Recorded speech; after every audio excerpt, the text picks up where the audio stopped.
안녕하세요. 오늘 저희가 함께 좀 깊이 들여다볼 자료는요. 여러분께서 보내주신 고경태 목사님의 글입니다. 계시 중지론, 오해와 진실, 발췌 내용인데요. 네, 한국교회 안에서 이게 은사중지론, 또 은사지속론, 이 용어들이 좀 혼란을 일으키는 것 같아요. 맞습니다. 그 핵심을 좀 파헤쳐 보겠습니다. 바로 시작해 볼까요? 네, 좋습니다. 이게 말씀하신 것처럼 은사 중지론, 그러니까 영어로 세세이셔니즘이죠.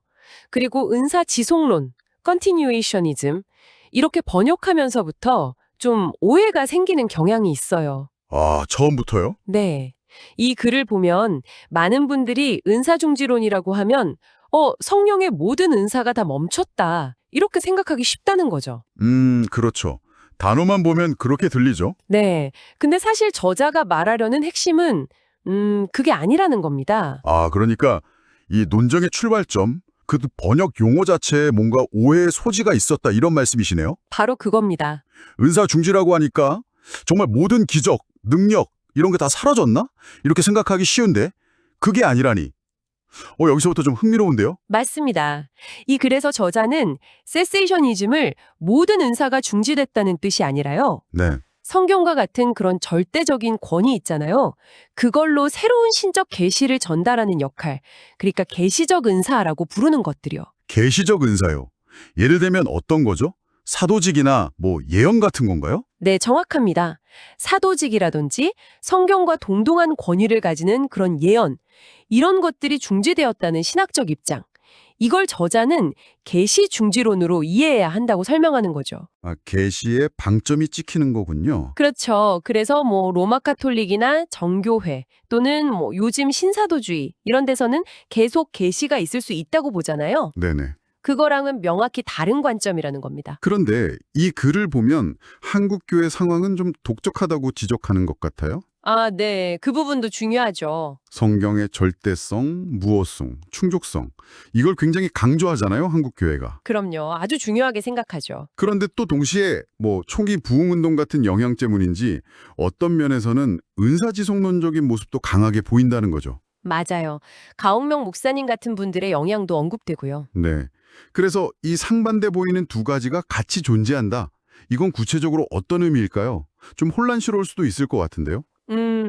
글의 논지는 이거예요. 성경의 충족성 교리랑 계시적 은사가 계속된다는 주장은 사실 신학적으로 양립하기가 좀 어렵다는 거죠. 아, 양립하기 어렵다? 네, 예를 들어서 우리가 잘 아는 웨스트민스터 신앙고백서 있잖아요. 네. 그 1장의 1절에서도 하나님의 자기 계시의 이전 방식들은 이제 중지되었다. 이렇게 명시적으로 밝히면서 계시 중지론을 지지한다고 언급해요. 아, 웨스트민스터 신앙고백에도 그런 내용이 있군요. 네, 그러니까 성경이 하나님의 뜻을 아는데 이미 충분하다면 그와 동등한 권위를 갖는 새로운 계시가 계속될 필요는 없다.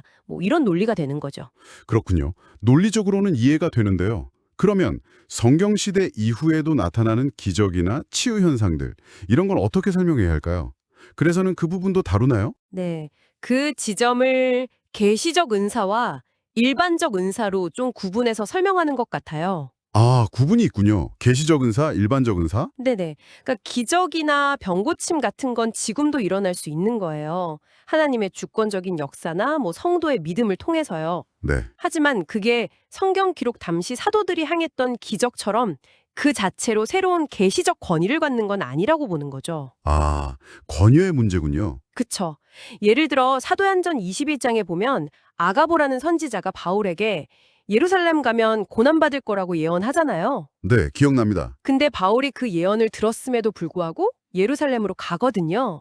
이 사례를 들면서 계시 시대의 예언 활동과 그 이후 시대의 예언적인 발언은 그 성격이나 권위 면에서 좀 차이가 있을 수 있다. 이렇게 해석하는 거죠. 그 구분은 뭐 신학적으로는 명확해 보이는데 실제 교회 현장에서는 어떨까요? 누군가라 내가 예언을 받았다.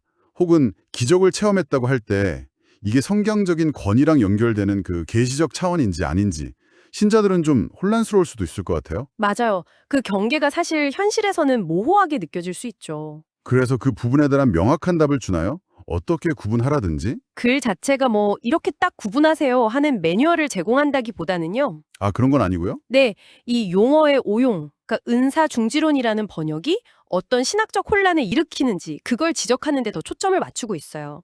그래서 시세이셔니즘을 은사중지론이 아니라 계시중지론으로 번역해야 한다는 제안이 나오는 거고요. 아하, 용어 정리가 중요하다는 거군요. 네, 이게 그냥 말 바꾸는 문제가 아니고요.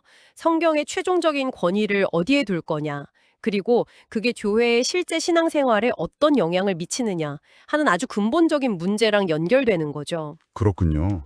만약 계시가 계속된다 이렇게 보면 자칫 성경 외에 다른 권위를 인정하는 길을 열 수도 있다는 그런 우려가 그 바탕에 깔려 있는 셈이에요. 네, 이해가 됩니다.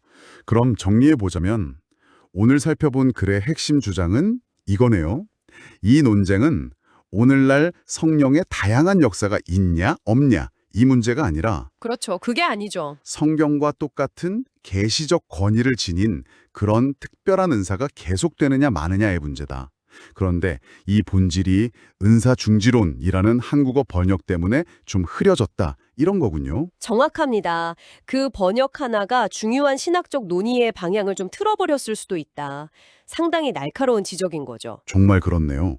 그래서 마지막으로 이 글을 통해서 여러분 스스로 한 번 더 깊이 생각해 볼 만한 질문을 던져드리고 싶어요. 네, 어떤 질문일까요? 만약에 이 저자의 주장과는 다르게 계시가 지금도 계속된다면, 즉 계시 지속론의 입장이라면요. 네. 그럼 우리가 믿는 성경의 최종성, 또 충족성이라는 교리는 어떻게 유지될 수 있을까요? 이 글에서 좀 염려하는 것처럼 이게 다른 형태의 영적 권위들이 막 생겨나는 뭐랄까 영으로 이루는 종교 다원주의 같은 길로 이어질 위험은 없을까요? 생각해 볼 문제네요. 반대로 계시가 중지되었다는 입장, 즉 계시 중지론을 받아들인다면 그럼 오늘날 교회 안팎에서 일어나는 여러 초자연적으로 보이는 현상들이나 개인적인 영적 체험들을 어떻게 이해하고 또 설명해야 할지 이런 과제가 남게 되죠. 네, 양쪽 다 고민할 지점들이 있군요. 네. 이 질문들을 한번 곱씹어 보시면서 여러분만의 탐구를 이어가 보시는 건 어떨까 싶습니다. 네, 오늘 저희와 함께 이 중요하면서도 좀 복잡한 신학적 논점을 차분히 되짚어보는 시간 가져주셔서 정말 감사합니다.